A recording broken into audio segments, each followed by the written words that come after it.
ମଦ ଦୋକାନ ସ୍ଥାନାନ୍ତର ଦାବିରେ ବିକ୍ଷୋଭ ପ୍ରଦର୍ଶନ। ସରକାରୀ ସ୍ୱୀକୃତିପ୍ରାପ୍ତ ବିଦେଶୀ ଠିପି ବନ୍ଦ ମଦ ଦୋକାନକୁ ବିରୋଧ। ଏଠାରେ ମଦ ଦୋକାନ ଖୋଲିଲେ ମହିଳାମାନେ ଅସୁରକ୍ଷିତ। ପ୍ରାୟତଃ ମଦ ପିଇ ମଦ୍ୟପମାନେ କମେଣ୍ଟ ମାରିବା ସହିତ ଅସଭ୍ୟ ଭାଷାରେ ଗାଳିଗୁଲଜ ହେଉଥିବା ବେଳେ ମହିଳା ଓ ଝିଅମାନେ ଅସୁରକ୍ଷିତ ମନେ କରୁଛନ୍ତି। ଦୀର୍ଘ ଦିନ ହେବ ଅଭିଯୋଗ କରିଥିଲେ ମଧ୍ୟ ଏଯାଏ ପ୍ରଶାସନ କୌଣସି ପଦକ୍ଷେପ ଗ୍ରହଣ କରିନାହାନ୍ତି। ଏବେ ନୂତନ ମଦ ଦୋକାନ ପାଇଁ ଲାଇସେନ୍ସ ପାଇଥିବା ବେଳେ ମହିଳାମାନେ ଏକତ୍ରିତ ହୋଇ ମଦ ଦୋକାନ ଆଗରେ ବିକ୍ଷୋଭ ପ୍ରଦର୍ଶନ କରୁଛନ୍ତି।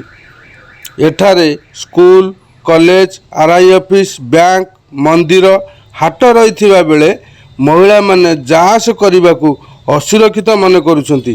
ଆଜି କେନ୍ଦ୍ରାପଡ଼ା ଜିଲ୍ଲା ପଟ୍ଟାମୁଣ୍ଡାଇ ବ୍ଲକ ଅଣ୍ଡରା ଗାଁର ଶତାଧିକ ମହିଳା ଓ ଗ୍ରାମବାସୀ ଦୋକାନ ସମ୍ମୁଖରେ ବିକ୍ଷୋଭ ପ୍ରଦର୍ଶନ କରିଥିଲେ।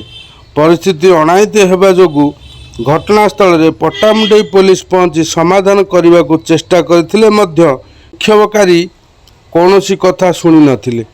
ବିକ୍ଷୋଭକାରୀଙ୍କ ଏକାଜିଦ୍ ଏଠାରୁ ମଦ ଦୋକାନ ଅନ୍ୟତ୍ର ନିଆଯାଉ।